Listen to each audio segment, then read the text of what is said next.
जी हाँ, माँ अम्बे को प्रसन्न करने के लिए और उनकी कृपा पाने के लिए सच्चे भाव से की गई पूजा ही काफी होती है। पर पूजा के साथ साथ प्रसाद चढ़ाने में भी विधि विधान का अगर पालन कर लिया जाए तो पूजा का दोगुना लाभ आपको मिलता है और मनचाही सफलता मिलने में देरी नहीं होती। इसलिए आज पंडित सुरेश पांडे जी आपको तिथि के अनुसार माँ जगदम्बा की पूजा विधि और भोग के बारे में बताने वाले हैं। बहुत ही खास जानकारी आपको देंगे, तो पूरा 1 घंटा हमारे इस प्रोग्राम को आप लोग ध्यान से देखिएगा। और आज के कालचक्र में आपके लिए क्या क्या खास है, आइए आपको ये भी बता देते हैं। महीने के 30 दिन कैसे करें माँ अम्बे की पूजा आराधना, महीने के 30 दिन माँ भगवती को क्या भोग लगाएं, 30 दिन में कैसे बदलेगी आपकी तकदीर, ये भी हम आपको बताएंगे। आज किस समय आपको अपने सबसे जरूरी काम करने हैं, आज के गुड लक मुहूर्त में आप लोग जानिएगा।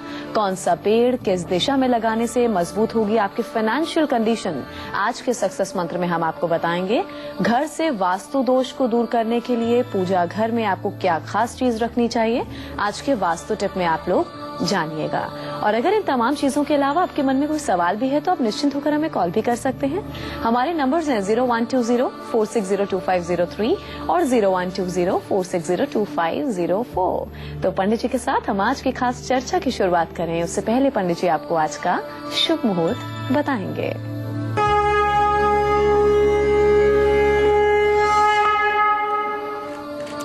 तीन दिसंबर 2015 दिन गुरुवार। आज मार्गशीर्ष कृष्ण पक्ष की अष्टमी तिथि है जो रात में 2:23 तक रहेगी। इसके बाद नवमी तिथि शुरू हो जाएगी। पूर्वा फाल्गुनी नक्षत्र पूरे दिन रात रहेगा। राहु काल दोपहर 1:30 बजे से 3 बजे तक है। आज श्री भैरवाष्टमी व्रत है। नवमी तिथि शुरू हो जाएगी। पूर्वा फाल्गुनी नक्षत्र पूरे दिन रात रहेगा। राहु काल दोपहर 1:30 बजे से 3 बजे तक है। आज श्री भैरवाष्टमी व्रत है। आज कालाष्टमी व्रत भी है। आज काशी में काल भैरव की पूजा, अष्ट भैरव की पूजा और बटुक भैरव की पूजा का बहुत बड़ा विधान है। आज काशी में जो लोग काल भैरव की पूजा करेंगे निसंदेह उनका जीवन धन्य हो जाएगा। तो आज का शुभ मुहूर्त आपको पंडित जी ने बता दिया। चलिए अब हम अपनी चर्चा की शुरुआत करते हैं और बात करेंगे महीने की प्रतिपदा तिथि और द्वितीय तिथि पर कैसे आपको माँ अम्बे की पूजा आराधना करनी है और इसके साथ ही इस दिन आपको कौन सा खास भोग भी लगाना है, पंडित जी आपको बताएंगे। जी पंडित जी बताइए। देखिए, गीता में स्पष्ट रूप से अर्जुन ने भगवान श्री कृष्ण से पूछा कि हे प्रभु, हे भगवान, जो लोग पूजा पाठ बड़ी श्रद्धा से करते हैं और पूरी तन्मयता के साथ करते हैं, लेकिन न तो उसमें शास्त्र की विधि होती है, न शास्त्रीय महत्व होते हैं और न तो हमारे वेद शास्त्र और पुराणों में वर्णित विधियां होती हैं, वो अपने मनमाने ढंग से पूजा करते हैं और पूजा में पूरी निष्ठा और पूरी लगन के साथ तन्मय होकर के पूजा करते हैं, तो उस पूजा को आप राजसी कहोगे, तामसी कहोगे या सात्विक कहोगे, वो पूजा आप स्वीकार करते हो कि नहीं स्वीकार करते हो? भगवान श्री कृष्ण ने इसका बहुत लंबा उत्तर दिया है। अंत में उसका निष्कर्ष ये निकला है कि वैसे तो मैं चाहे जिस तरह से भजा जाऊं, मुझको भजने वाला मुझको ही प्राप्त होता है, लेकिन जो शास्त्र विपरीत पूजा की जाती है वो पूजा तामसी होती है, वो पूजा फल को देने वाली नहीं होती। इसी क्रम में हमारे दर्शक कभी जब हमसे मिलते हैं तो एक बात पूछते हैं कि पंडित जी, पूजा तो हम करना चाहते हैं लेकिन पूजा की सही विधि क्या हो? व्रत तो हम करना चाहते हैं लेकिन व्रत की सही विधि क्या हो? व्रत करें तो क्या खाएं क्या न खाएं? व्रत करें तो कैसे करें? और पूजा करें तो क्या करें? क्या विशेष विधि हो जिससे हमारी पूजा लगे?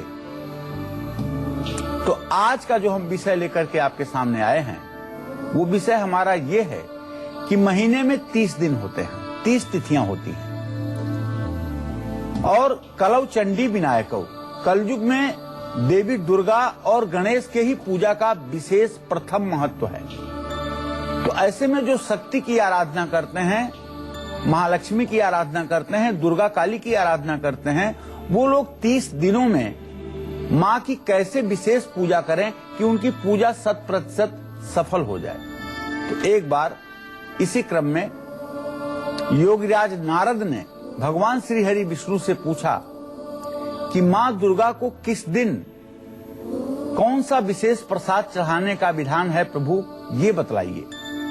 भगवान श्री हरि विष्णु ने कहा कि नारद जी, आप ध्यान से सुनिए, यह आपका प्रश्न लोक का कल्याण करने वाला और शक्ति के भक्तों की मनोकामना को पूर्ण करने वाला है, इसलिए इस विषय में मैं आपको विस्तार से चर्चा करूंगा।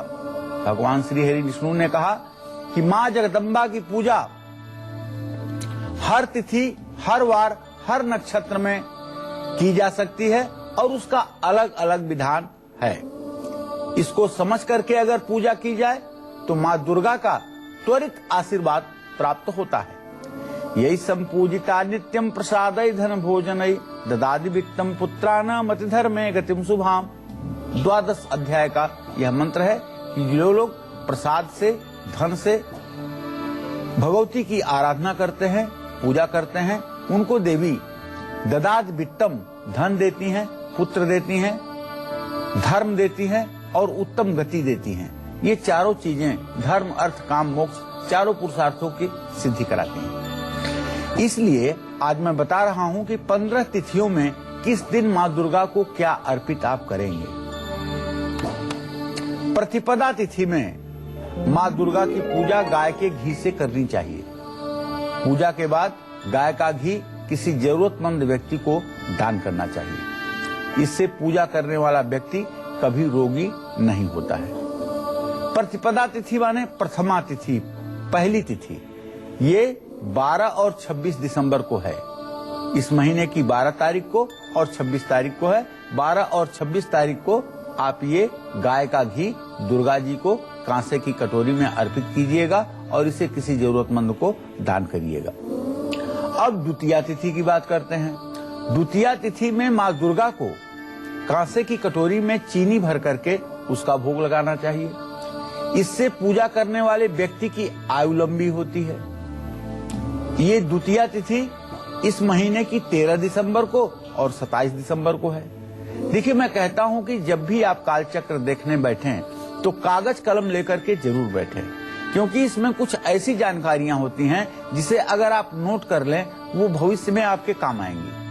और जब मैं कुछ बता रहा होता हूं, ऐसे में आप कागज कलम खोजने लगते हैं और बच्चों के ऊपर चिल्लाने लगते हैं कि कलम नहीं मिल रही है, कागज नहीं मिल रहा है, तो ये बात कुछ ठीक नहीं होती है। आपको पहले से ही कालचक्र शुरू होने के पहले कागज कलम अपने पास रख करके बैठना चाहिए। तो ये तो मैंने आपको महीने की प्रतिपदा और द्वितीया तिथि के बारे में बताया है। आगे आपको बताऊंगा तृतीया, चतुर्थी, पंचमी तिथि पर कैसे करनी चाहिए माँ दुर्गा की पूजा आराधना और कौन सा खास भोग लगाना चाहिए। बस थोड़ा सा इंतजार है, आप कालचक्र के साथ बने रहिए। और अगर अभी तक कागज कलम लेकर के नहीं बैठे हैं तो कागज कलम की व्यवस्था कर लीजिए। चलिए, अब हम आज के राशिफल की शुरुआत करेंगे और बात होगी सबसे पहले मेष राशि के जातकों की। इनका आज का पूरा दिन कैसा व्यतीत होगा, आइए आपको बताते हैं।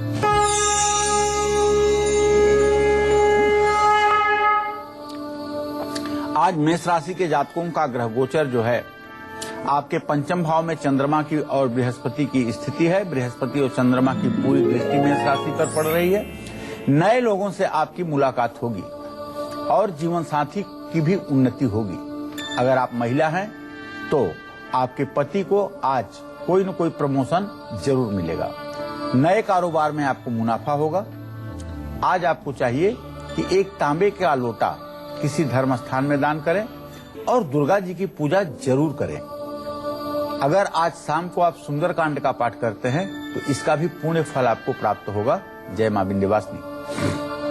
तो वहीं पूरा दिन आज को कैसा व्यतीत होगा वृषभ राशि के जातकों का, आइए आपको बताते हैं।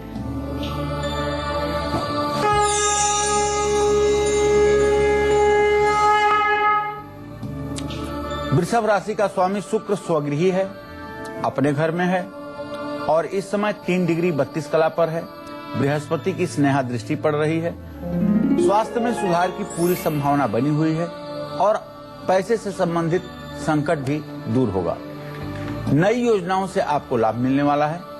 ओम सुम शुक्राय नमः का जप जरूर करिएगा और महालक्ष्मी की पूजा आपके लिए लाभकारी होगी। इसी क्रम में अगर सफेद कपड़ा आज धारण करेंगे तो इससे भी आपको लाभ मिलेगा। जय मां विंध्यवासिनी।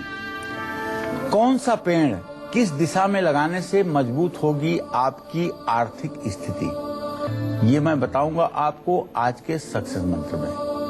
अब से थोड़ी देर में आप बने रहिएगा कालचक्र के साथ। अब आप कागज कलम ले चुके होंगे, अगली जानकारी नोट करेंगे, ये मुझे विश्वास है। वहीं आज के दिन को सुखद और सफल बनाने के लिए मिथुन राशि के जातकों को क्या खास करना होगा और किन बातों का आज खास ध्यान रखना होगा, आइए जानते हैं।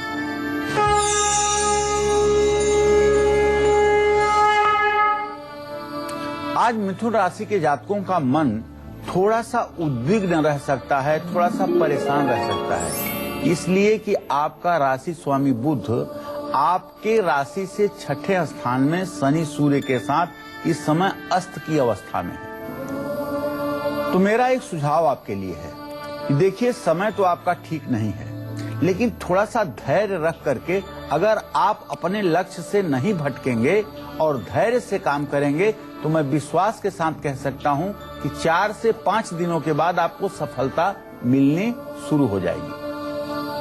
तो आपका दिन अच्छा हो, इसके लिए आपको ओम बूम बुधाय नमः का मंत्र जप करना चाहिए और विधारा की जड़ हरे रंग के धागे में बांध करके दाहिने हाथ पे धारण करना चाहिए और भगवान श्री कृष्ण की पूजा करनी चाहिए। जय मां विंध्यवासिनी। और अब बारी है आपकी आज के गुड लक मुहूर्त को जानने की, जिस मुहूर्त में आपको अपने आज के सबसे जरूरी काम करने हैं जो कि आपके लिए गुड लक साबित होंगे। जी पंडित जी। आज कोई भी जरूरी काम आप अभिजीत मुहूर्त में कर लीजिए। अभिजीत मुहूर्त सुबह 11:50 से शुरू हो रहा है, जो दिन में 12:31 तक रहेगा। जिस किसी कार्य का इस समय में आप श्री गणेश करेंगे वह कार्य आपका निश्चित रूप से सफल होगा। और अब बात करेंगे कर्क राशि के जातकों की। इनका आज का पूरा दिन कैसा बीतेगा और आज के दिन को मंगल में बनाने के लिए इन्हें क्या खास करना होगा, आइए जानते हैं।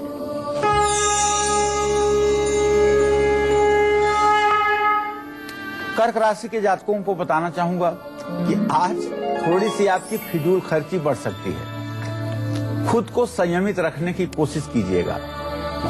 थोड़ी सी हल्की फुल्की समस्या भी आपके सामने आ सकती है, लेकिन यदि धैर्य धारण करेंगे, क्रोध नहीं करेंगे तो सारी समस्याओं का समाधान भी अपने आप हो जाएगा। आज आपको किसी शिव मंदिर जाना चाहिए और वहां कम से कम 2 मिनट बैठ करके ओम नमः शिवाय का जप करना चाहिए और शिवलिंग पर दूध चढ़ाना चाहिए महामृत्युंजय मंत्र पढ़ते हुए, और 1 पैकेट दूध किसी गरीब छोटे बच्चे को दान भी करना चाहिए। इससे निश्चित रूप से आपका भाग्योदय होगा। जय मां विंध्यवासिनी। प्रतिपदा तिथि और द्वितीय तिथि की तो बात होगी। अब हम चर्चा को आगे बढ़ाते हुए बात करेंगे महीने की तृतीया, चतुर्थी और पंचमी तिथि पर कैसे करनी चाहिए मां अम्बे की पूजा, और इसके साथ ही इस दिन मां भगवती को आपको क्या भोग लगाना चाहिए, पंडित जी आपको बताएंगे। जी पंडित जी। तृतीया तिथि की अब बात कर लेते हैं। तृतीया तिथि में मां भगवती जगत जननी जगदम्बा दुर्गा को दूध या दूध से बनी हुई मिठाइयों का भोग लगाना चाहिए। विधिवत पूजा करने के बाद दूध और दूध से बनी हुई मिठाई का भोग लगाना चाहिए। इससे पूजा करने वाले व्यक्ति के जीवन की हर विघ्न बाधा दूर हो जाती है। अब ये तृतीया तिथि इस महीने की 14 तारीख को, 14 दिसंबर को और 28 दिसंबर को है। तो 14 दिसंबर और 28 दिसंबर से आप दूध की बनी हुई मिठाई दुर्गा जी को भोग के रूप में समर्पित करेंगे। अब इसी क्रम में चतुर्थी तिथि में मां दुर्गा को मालपुए का भोग लगाना चाहिए। 9 मालपुए पीतल की प्लेट में रख करके दुर्गा जी के सामने प्रसाद के रूप में समर्पित करें। जीवन से हर दुख दूर हो जाएगा। और जानते हैं, इस महीने में 15 दिसंबर को और 29 दिसंबर को चतुर्थी तिथि है। इस दिन ये उपाय करके और ये मालपुआ किसी वेद पाठी ब्राह्मण को खिलाने की कोशिश करिएगा। देखिए, जिस भी मनोकामना से आप ये काम करेंगे वो मनोकामना आपकी पूरी होगी, इसमें तनिक भी संदेह नहीं है। अब पंचमी तिथि की बात करते हैं। पंचमी तिथि में माँ दुर्गा को केले का भोग लगाना चाहिए। इससे पूजा करने वाले की बुद्धि का विकास होता है। जो बच्चे थोड़ी सी मंद बुद्धि वाले हैं, जिनका पढ़ाई में मन कम लगता है, या जो याद नहीं कर पाते हैं, याद करते हैं और भूल जाते हैं, उनको चाहिए कि हर पंचमी तिथि को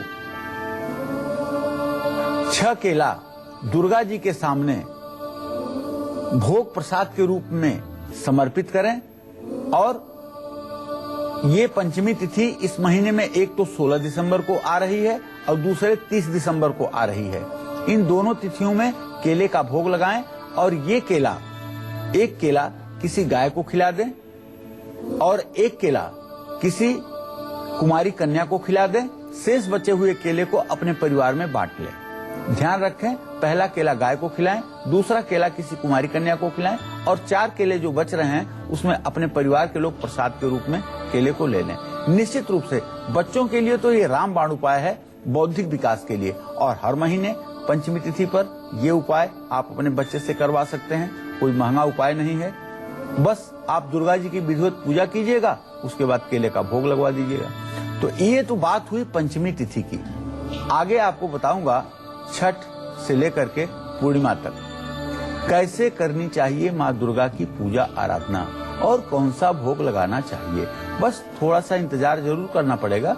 कालचक्र के साथ बने रहिएगा और अब आप जानकारी भी नोट कर रहे होंगे, मुझे ऐसा भी विश्वास है। तो आज पंडित सुरेश पांडे जी हमें तिथि अनुसार माँ अम्बे की पूजा आराधना और खास भोग के बारे में खास जानकारी दे रहे हैं।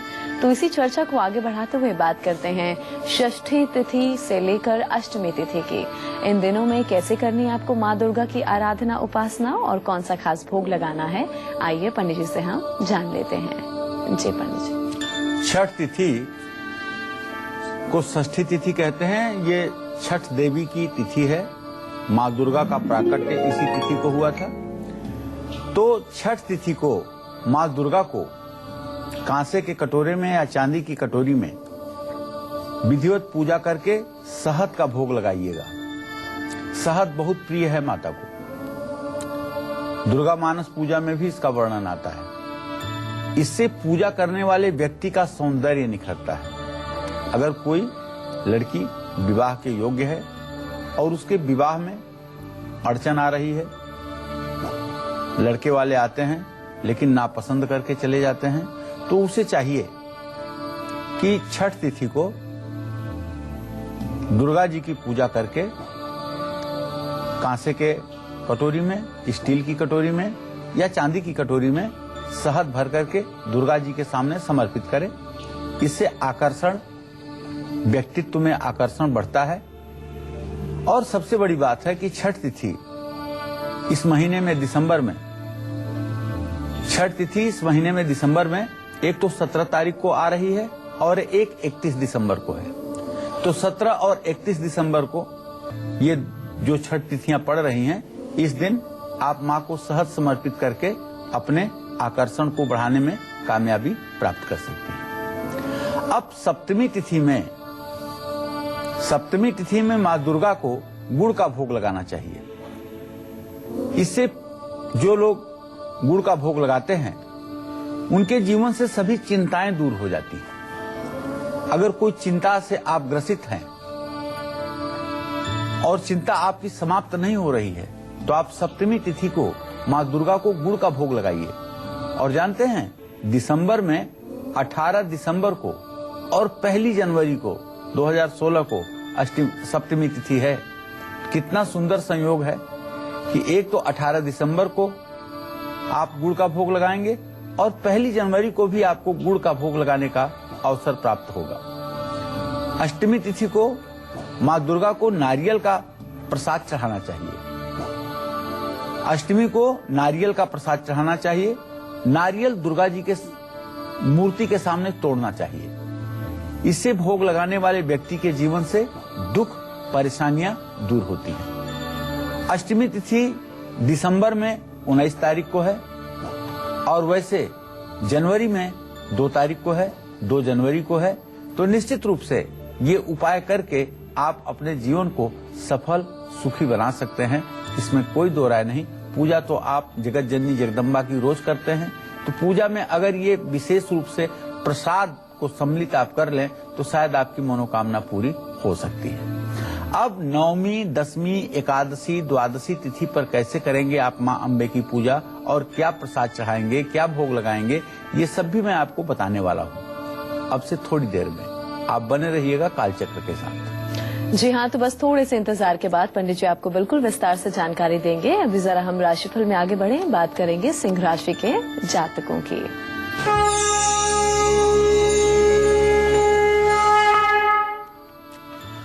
सिंह राशि के जातकों का ग्रह गोचर देखा जाए तो इस समय सिंह राशि में बृहस्पति और चंद्रमा की युति है। सिंह राशि में इस समय बृहस्पति भी है, चंद्रमा भी है, और इस पर किसी ग्रह की पूरी दृष्टि अगर बन रही है तो वो सिर्फ शनिदेव है। तो प्यार में सफलता मिलेगी, लेकिन सतर्क रहना पड़ेगा, आप किसी की बुराई ना करें और किसी प्रकार की गलती करने से भी बचें, नहीं तो कलंक लग सकता है। गुड़ और गेहूं का दान किसी धर्म स्थान में करें और सूर्य के मंत्र ओम घृणी सूर्याय नमः का 108 बार जप करें और सूर्य को जल जरूर दें। जय मां विंध्यवासिनी। वहीं आज के दिन को सुखद और सफल बनाने के लिए कन्या राशि के जातकों को क्या खास करना होगा और हर मनोकामना की पूर्ति के लिए क्या खास करना होगा, ये भी हम आपको बताएंगे।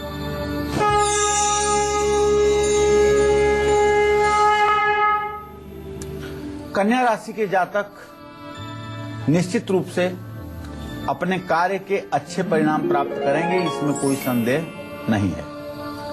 बुध और बृहस्पति की जो स्थिति बन रही है, इसके आधार पर अब शीघ्र भविष्य में विवाह के संयोग बनेंगे और आज आपका मान सम्मान भी बढ़ेगा। गणेश जी का मंत्र ओम गंग गणपताय नमः, इसका आपको जप करना चाहिए। भगवान श्री गणेश की पूजा करनी चाहिए और लड्डू और दुर्वा गणेश जी को चढ़ाना चाहिए। जय मां विंध्यवासिनी। अगर घर से वास्तु दोष को दूर करना है तो पूजा घर में कौन सी एक चीज है जिसे आप रख लें तो घर का वास्तु दोष काफी हद तक कम हो जाएगा, ये भी मैं आपको बताऊंगा आज के वास्तु टिप में। आप बने रहिएगा हमारे साथ। और अब तुला राशि के जातकों के आज के राशिफल की।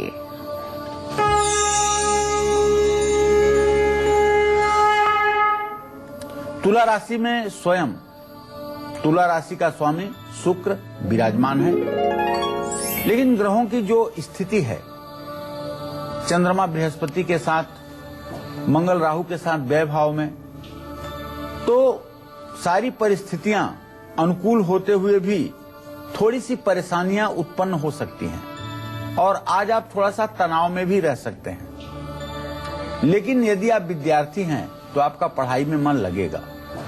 आज आपको मां दुर्गा को खीर का भोग भी लगाना चाहिए और दुर्गा मंदिर में नारियल भी चढ़ाना चाहिए। चावल का दान करने से भी आपको लाभ मिलेगा। जय मां विंध्यवासिनी। वहीं आज के दिन को विशेष बनाने के लिए वृश्चिक राशि के जातकों को क्या खास करना होगा और किन बातों का खास ध्यान भी रखना होगा, आइए जानते हैं।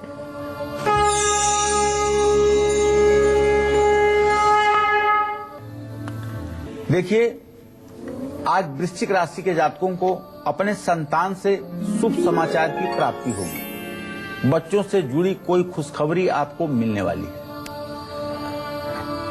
शासन सत्ता में यदि कोई आपका लंबित है काम तो उसमें भी आपको सफलता मिलेगी और व्यवसाय में भी आपको सफलता मिलेगी। मंगल स्तोत्र का पाठ करना आपके लिए लाभकारी होगा। बंदरों को चना और गुड़ खिलाना आपके लिए लाभकारी होगा और गाय की सेवा से भी आपको पुण्य मिलेगा। जय मां विंध्यवासिनी। कौन सा पेड़ किस दिशा में लगाने से मजबूत होगी आपकी आर्थिक स्थिति, ये भी मैं आपको बताने वाला हूं अब से थोड़ी देर में। आप बने रहिएगा कालचक्र के साथ। पंजाब से हमारे दर्शक अरविंदर फोन लाइन पर जुड़े हैं, उनसे बात कर लें। जी अरविंदर जी, आप पूछ सकते हैं, क्या पूछना चाहते हैं? हाँ, सदा सुखी रहिए। अपनी बेटी के बारे और अपने बारे पूछना है। आप हमारी बेटी की शादी नहीं हो पा रही है, जहाँ बात चलती है वहीं बात रुक जाती है, कुछ भी बात आगे बढ़ नहीं पाती है। अरविंदर जी, बेटी आपकी कितने साल की है? हाँ, सदा सुखी रहिए। अपनी बेटी के बारे और अपने बारे पूछना है। आप हमारी बेटी की शादी नहीं हो पा रही है, जहाँ बात चलती है वहीं बात रुक जाती है, कुछ भी बात आगे बढ़ नहीं पाती है। अरविंदर जी, बेटी आपकी कितने साल की है? बेटी अभी 27 पूरा हो गया है, 28 लगा है, 10/11/1988 का जन्म है उसका। चलिए, मैं आपको बता रहा हूँ कि सूर्य शनि की युति जो है इस समय वृश्चिक राशि में है। आपका पंचमेश सूर्य है, उससे सप्तम भाव का स्वामी शनि है। सूर्य शनि की युति वृश्चिक राशि में है। अभी विवाह का योग इसके 14 जनवरी के बाद बनना शुरू होगा। विलंब जरूर हुआ है, लेकिन आधा किलो सरसों का तेल, 1 पाव चाय की पत्ती और आधा किलो काली उड़द की दाल, ये आप शनिवार को 5 शनिवार किसी गरीब दीनहीन व्यक्ति को दान करवाइए बेटी के हाथ से। स्नान करके खाली पेट वो दान करे। निश्चित रूप से इस उपाय के करने के बाद उसकी अच्छी शादी होगी और सुखी दाम्पत्य जीवन व्यतीत होगा। पंजाब से हमारे एक और दर्शक जुड़ गए हैं, उनसे बात कर लें। जी, आप पूछ सकते हैं। अपना नाम बताइए, अपनी उम्र बताइए और सवाल कीजिए। जगतार सिंह। हाँ, बोलिए। हाँ जी, जगतार सिंह। क्या नाम है आपका? जगतार। हाँ, जगतार सिंह जी, बताइए कि किसके बारे में जानना है? बस जी, बरकत नहीं है जी किसी काम में। कितने साल के हैं आप? हो गए जी 61 साल। जी जगतार जी, मैं आपको बताना चाहूंगा, आपने अपने काम में बरकत के बारे में पूछा है तो शुक्र शनि की द्वितीय द्वादश स्थिति इस बात का संकेत करती है कि पिछले 4.5 सालों से आपके कार्य में कोई प्रकार की प्रगति नहीं हो पा रही है। आपको प्रगति मिले, इसके लिए आपको चाहिए कि अपने घर में एक शेरावाली की फोटो लगाइए और सुबह शाम घी की ज्योत जगाइए। घी की ज्योत अगर रोज जगाते हैं और दुर्गा चालीसा का रोज पाठ करते हैं तो निश्चित रूप से आपका भविष्य सुधरेगा। किसी गुरुद्वारे में 3 नई झाड़ू खरीद करके शनिवार को दीजिए। निश्चित रूप से इससे आपकी मनोकामना पूरी होगी। जी हाँ, तो तिथि अनुसार हम चर्चा कर रहे हैं आपके साथ। अष्टमी तिथि तक की जानकारी पंडित जी आपको दे चुके हैं कि आपको इन तिथियों पर कैसे माँ दुर्गा की पूजा आराधना करनी है और क्या खास भोग लगाना है। तो इस मौके को अपने हाथ से न जाने दें, ध्यान से सुनिए पंडित जी आपको क्या कह रहे हैं और इस मौके का पूरा फायदा उठाइए। चलिए, चर्चा को हम आगे बढ़ाते हैं। बात करेंगे महीने की 9वीं, 10वीं, एकादशी और द्वादशी तिथि पर कैसे आपको माँ अम्बे की पूजा आराधना करनी है और इसके साथ ही इस दिन माँ भगवती को कौन सा खास भोग लगाना है, आइए जानते हैं। जी पंडित जी। 9वीं तिथि सिद्धिदात्री की तिथि होती है और दुर्गा सप्तशती में स्पष्ट लिखा है कि अष्टम्याम, नवम्याम, चतुर्दश्याम चैकचेतसः। अष्टमी, नवमी, चतुर्दशी को जो लोग विशेष रूप से दुर्गा जी की पूजा करते हैं वो दुर्गा के प्रिय पात्र बन जाते हैं। तो भाई, 9वीं तिथि को माँ दुर्गा को धान की कील, जिसको धान का लावा भी कहते हैं, अर्पित करना चाहिए। इससे परलोक में सुखों की प्राप्ति होती है, इससे अगला जन्म बनता है और दुर्गा साधक मणिपुर द्वीप को प्राप्त होता है, देवी के द्वीप को प्राप्त होता है। अब 9वीं तिथि कब है? 9वीं तिथि है 14 दिसंबर को, 19 दिसंबर को, क्षमा करें, और 4 जनवरी को। 4 जनवरी और 19 दिसंबर को। अब इसी क्रम में 10वीं तिथि की बात करें। 10वीं तिथि को माँ दुर्गा को काले तिल अर्पित करने चाहिए। ये काले तिल प्रसाद के रूप में नहीं, ये काले तिल हवन के रूप में अर्पित करने चाहिए। इससे हवन करने पर यमलोक का भय नहीं सताता है। यमलोक का भय नहीं सताता है। इस महीने में जो 10वीं तिथि है वो 5, 6 जनवरी को है और 20 दिसंबर को है। तो ऐसे में एकादशी तिथि की बात करें तो एकादशी तिथि को दही और द्वादशी तिथि में माँ दुर्गा को चिड़वे का भोग लगाने से भी माँ दुर्गा की विशेष कृपा प्राप्त होती है। एकादशी तिथि 7 दिसंबर को है और 21 दिसंबर को भी है। तो द्वादशी तिथि की बात करें तो 8 दिसंबर को है और 22 दिसंबर को है। तो इन तिथियों का सही से अगर आप लेखा जोखा रखेंगे और उपाय करेंगे तो आपको सफलता जरूर मिलेगी। जय मां विंध्यवासिनी। चलिए, हम अब राशिफल में आगे बढ़ेंगे और बात करेंगे धनु राशि वालों की। आज के दिन को विशेष बनाने के लिए इन्हें क्या खास करना होगा, आइए आपको बताते हैं।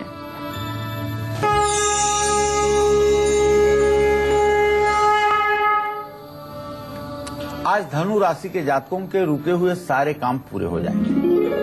जो विद्यार्थी विद्या अध्ययन के क्षेत्र में लगे हुए हैं और जिसका मिशन बिल्कुल स्पष्ट है, उनको अपने क्षेत्र में सफलता भी मिलेगी। आज आपको जरा सा भी एक सेकंड के लिए भी निगेटिव नहीं सोचना है, नकारात्मक नहीं सोचना है। अगर संभव हो तो भगवान श्री हरि विष्णु की सहस्त्र नामावली का आप पाठ कर लीजिए, चने की दाल और गुड़ का भोग लगाइए और भगवान श्री हरि विष्णु की पूजा कीजिए। आपकी मनोकामना पूरी होगी। जय मां विंध्यवासिनी। वहीं किसी भी महीने की त्रयोदशी, चतुर्दशी और पूर्णिमा तिथि पर आपको कैसे करनी चाहिए मां अम्बे की पूजा आराधना, और इसके साथ ही इस दिन आपको मां भगवती को कौन सा खास भोग लगाना है जो कि आपके लिए फलदायी साबित होगा, पंडित जी आपको बताएंगे। जी पंडित जी। देखिए, त्रयोदशी तिथि में मां दुर्गा को चने का भोग लगाने से पूजा करने वाले व्यक्ति को संतान सुख की प्राप्ति होती है। त्रयोदशी तिथि 9 दिसंबर को है और 23 दिसंबर को है। अब चतुर्दशी तिथि की बात करें। चतुर्दशी तिथि को मां दुर्गा को सत्तू का भोग लगाने से पूजा करने वाले पर मां दुर्गा के साथ भोलेनाथ की कृपा भी बरसती है। चतुर्दशी तिथि 10 दिसंबर को है और 24 दिसंबर को है। अब पूर्णिमा के दिन की बात कर लें। पूर्णिमा के दिन मां दुर्गा को बढ़िया खीर बना करके भोग लगाने से पूजा करने वाले व्यक्ति पर मां लक्ष्मी की विशेष कृपा होती है। पूर्णिमा तिथि में मां दुर्गा को जो भोग लगाता है वह अमावस्या तिथि में भी लगाया जा सकता है। तो पूर्णिमा तिथि 25 दिसंबर को है और अमावस्या तिथि 11 दिसंबर को ही है। तो 11 दिसंबर को और 25 दिसंबर को आप ये उपाय करना न भूलिएगा। जय मां विंध्यवासिनी। कौन सा पेड़ किस दिशा में लगाने से मजबूत होगी आपकी आर्थिक स्थिति, ये मैंने आपसे कहा था बताने के लिए आज के सक्सेस मंत्र में। तो अब मैं आपको उसे भी बताने जा रहा हूं। आप थोड़ा सा इंतजार जरूर करिए। हमारे एक दर्शक फोन लाइन पर जुड़े हैं, उनसे बात कर लें। जी अपना नाम बताइए, अपनी उम्र बताइए और सवाल पूछ सकते हैं आप। प्रणाम गुरु जी। हाँ, सदा सुखी रहिए। मेरा नाम कृष्णा कुमार है जी। डेट ऑफ बर्थ है 3 जनवरी 76। जी। लगभग 39 साल हो गया है सर। जी जी। गुरुजी, मैं अपना व्यवसाय शुरू करना चाहते हैं होटल का। जी। और एक और सोचे हैं कॉस्मेटिक का। तो दोनों में मेरे लिए कौन सा अच्छा रहेगा जो उन्नति दे गुरुजी? और कुंडली में कोई दोष है तो उपाय के साथ बता दीजिए प्लीज गुरुजी। चलिए, मैं आपको बताना चाहूंगा कि आप कॉस्मेटिक का व्यवसाय जो सोचे हैं, शुक्र की स्थिति तुला राशि में है, यह व्यवसाय आपके लिए ज्यादा लाभकारी है। होटल का व्यवसाय आपके लिए कम लाभकारी है, क्योंकि प्रश्नकाल से छठे भाव में शनि का होना कहीं न कहीं से होटल में लेबर इन्वॉल्व होगी, मजदूर इन्वॉल्व होंगे, जो आपके लिए नुकसान के कारण बनेंगे। तो आप अगर कॉस्मेटिक का काम करेंगे तो इसमें आपको 100% सफलता मिलेगी। और मेरा तो ये कहना है कि कॉस्मेटिक का आप सेल टैक्स वगैरह का रजिस्ट्रेशन करवा करके और उसके होलसेल का रजिस्ट्रेशन करवा लीजिए। इससे निश्चित रूप से आप बड़ा काम कर पाएंगे और काफी अच्छी इसमें आपको उपलब्धि मिलेगी, जो अभी आपको नहीं दिखाई दे रही है, लेकिन निश्चित रूप से इसमें आपको अच्छी सफलता मिल सकती है। चलिए अब अनिल से बात कर लेते हैं। चंडीगढ़ से हमारे दर्शक जुड़े हैं। जी अनिल जी, आप पूछ सकते हैं, क्या पूछना चाहते हैं पंडित जी से? Ma'am hello. जी हाँ, पूछिए। नमस्कार पंडित जी। हाँ, सदा सुखी रहिए अनिल जी। क्या पूछना चाहते हैं? सर, मेरी डेट ऑफ बर्थ 17 अक्टूबर 1982 है। जी सर, एक्चुअली पिछले कुछ समय से सर ना नौकरी में ज्यादा वो आ रही है, परेशानी आ रही है और साथ में पैसा भी नहीं बच रहा है। जी अनिल, सही बात यह है कि आपके जीविका भाव का स्वामी है शनि और आपके प्रश्न लग्न का स्वामी है मंगल। मंगल राहु के साथ है, शनि सूर्य के साथ है, तृतीय एकादश का इत्तिसाल है। सब कुछ ठीक चल रहा है बेटा, इसमें कोई दो राय नहीं है। लेकिन जो तुम्हारा व्यय है बृहस्पति, वो व्यय भाव को देख नहीं रहा है। इसलिए पिछले अप्रैल से ही पैसे का खर्च बढ़ गया है और पैसे का संचय नहीं हो पा रहा है। इसके लिए आपको एक छोटा सा उपाय बताऊंगा। ओम लिखो, ओम राम रामेति रामेति रमे रामे मनोरमे सहस्र नाम तत्तुल्यम राम नाम वरानने राम रामेति रामेत राम रामे मनोरमे सहस्र नाम तत्तुल्यम राम नाम वरानने। इस मंत्र का 108 बार सुबह, 108 बार शाम को राम दरबार का चित्र लगाकर पूजा करना शुरू करिए, आपकी आर्थिक स्थिति सुधर जाएगी। चर्चा को हम आगे बढ़ाएंगे और बात करेंगे सक्सेस मंत्र की। जी पंडित जी, सक्सेस मंत्र बताइए। देखिए, अगर आपकी आर्थिक स्थिति बहुत खराब है तो परेशानियां खत्म होने का नाम नहीं ले रही हैं, तो अपने घर के उत्तर पूर्व दिशा में यदि जगह खाली है तो वहां एक आंवले का पेड़ लगाइए और उसकी पूजा करिए, उसको सींचिए। इससे मां लक्ष्मी की कृपा प्राप्त होगी। और नवमी तिथि को यदि आंवले के नीचे बैठ करके परिवार के साथ भोजन करेंगे या किसी ब्राह्मण को भोजन कराएंगे तो इससे भी घर की दरिद्रता दूर होगी। और अब बात करेंगे आज के खास वास्तु टिप की। जी पंडित जी, वास्तु उपाय। घर में अगर वास्तु दोष है तो आप अपने पूजा घर में एक शंख जरूर रखिए और हर रोज उस शंख की पूजा कीजिएगा। उस शंख में जल भर करके रखिएगा और पूजा करने के बाद शंख का जल पूरे घर में छिड़क दीजिएगा।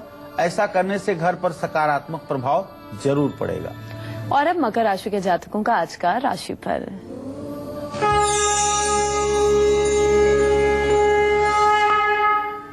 मकर राशि के जातकों का जो ग्रह गोचर है उसके आधार पर सामाजिक कार्यों में मन लगेगा और आज यात्रा का भी योग बन रहा है। स्वास्थ्य अच्छा रहेगा। ओम संग शनश्चराय नमः का मंत्र जप और बेलपत्र शिवलिंग पर चढ़ाना और काले वस्त्र दान करना आपके लिए लाभकारी होगा। जय मां विंध्यवासिनी। और अब कुंभ राशि के जातकों का आज का हाल।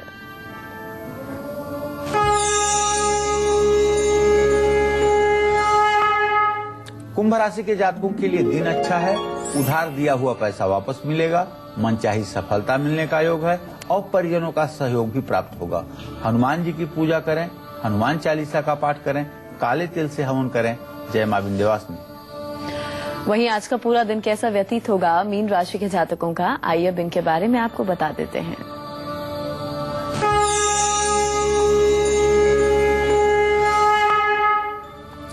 मीन राशि के जातकों के ग्रह गोचर को अगर देखा जाए तो एक बात बड़ी स्पष्ट है कि अभी भी मंगल और राहु की ही पूर्ण दृष्टि आपके राशि पर बन रही है, लेकिन आपके धन भाव का स्वामी मंगल अपने भाव को पूर्ण दृष्टि से देख रहा है, तो धन लाभ का योग तो बन रहा है, इसमें कोई संदेह नहीं है। लेकिन बुजुर्गों का आशीर्वाद भी आपको प्राप्त होगा और थोड़ा सा आज मनोरंजन पर आपका खर्च बढ़ सकता है। शिवलिंग का गंगा जल से अभिषेक करें और केसर का तिलक अपने माथे पर लगाएं और अपने गुरुजन का आशीर्वाद लें। जय मां विंध्यवासिनी। चलिए, तो उम्मीद करते हैं कि आज का विषय आप सभी को पसंद आया होगा। बहुत बहुत शुक्रिया आपका पंडित जी इस खास जानकारी के लिए। कल फिर हाजिर होंगे एक नए विषय के साथ। तब तक के लिए काल चक्र की पूरी टीम को दीजिए इजाजत। नमस्कार।